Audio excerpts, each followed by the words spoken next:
बिस्मिल्लाहिर्रहमानिर्रहीम। अस्सलामुअलैकुम। सऊदी अरब की अब तक की आम खबरों के साथ मैं हूं आमिर शहजाद। अगर आप भी सऊदी अरब के हालात वाक़यात से बाखबर रहना चाहते हैं तो वीडियो को पूरा देखिएगा।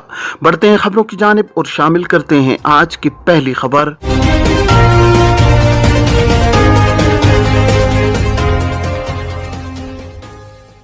कंपनी ने फाइनल एग्जिट लगा दिया, अहले खाना पर इसका इतलाक होगा या नहीं।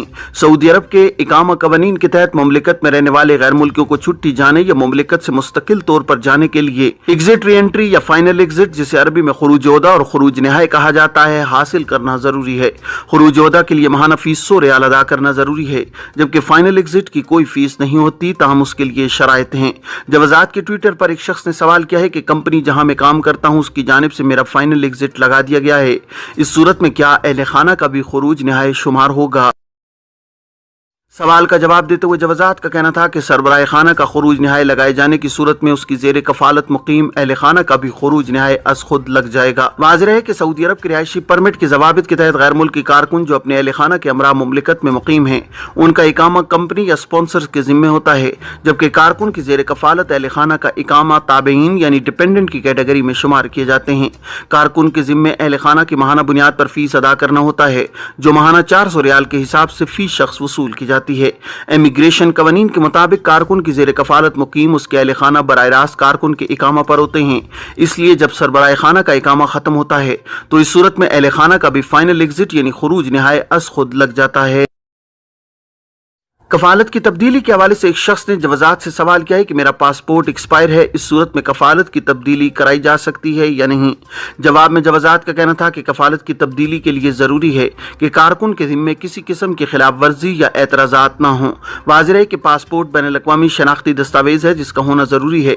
कफालत की तब्दीली के लिए शनाख्ती दस्तावेज़ात का मुकम्मल और दुरुस्त होना भी लाजमी अमर है। कारकुन के पासपोर्ट की जुमला तफसीलात जवाजात के मरकजी सिस्टम में फीड होती हैं।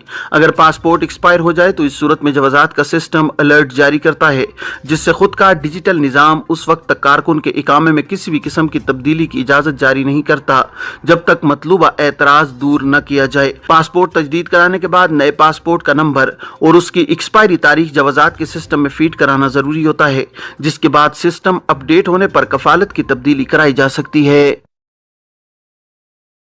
कतर में मुकीम गैर मुल्कियों के लिए सऊदी विजिट वीज़ा। सऊदी वज़ारत हज उम्रा की जानिब से कतर में मुकीम गैर मुल्कियों के लिए खुसूसी विजिट वीज़े की सहूलत फराहम कर दी गई है। आजिल न्यूज़ के मुताबिक विजिट वीज़े पर मुमलिकत आने वाले कतरी इकामा होल्डर्स को सऊदी अरब की सियाहत और उम्रा अदा करने की सहूलत होगी। कतरी इकामा होल्डर्स के लिए विजिट वीज़े के इजरा की शराइत के हवाले से वज़ारत हज उम्रा का कहना है कि वीज़े के लिए दरखास्त देते वक्त खलीजी इकामा की कम अज कम मुद्दत 3 माह, जबकि पासपोर्ट की एक्सपायरी में 6 माह या इससे ज्यादा वक्त हो। विजिट वीज़े ग्रुप और इनफरादी तौर पर भी जारी किए जाते हैं। वीजे की दरखास्त के लिए कतर में सऊदी सिफारत खाने के वीजा सेक्शन से वक्त हासिल करने के बाद मुकर्रर वक्त पर असल पासपोर्ट के हमरा रुजू करें। मुकर्रर जवाबित के मुताबिक फिंगरप्रिंट जमा कराने के बाद वीजा जारी किया जाएगा। वजारत का मजीद कहना है कि विजिट वीजा मल्टी एंट्री भी हासिल किया जा सकता है। ये थी अब तक की आम खबरें। अब तमाम अहबाब के कीमती वक्त का बहुत शुक्रिया। अपना अपने इर्द गिर्द के लोगों का बहुत सारा ख्याल रखिएगा। मुझे दीजिए इजाजत। अस्सलाम।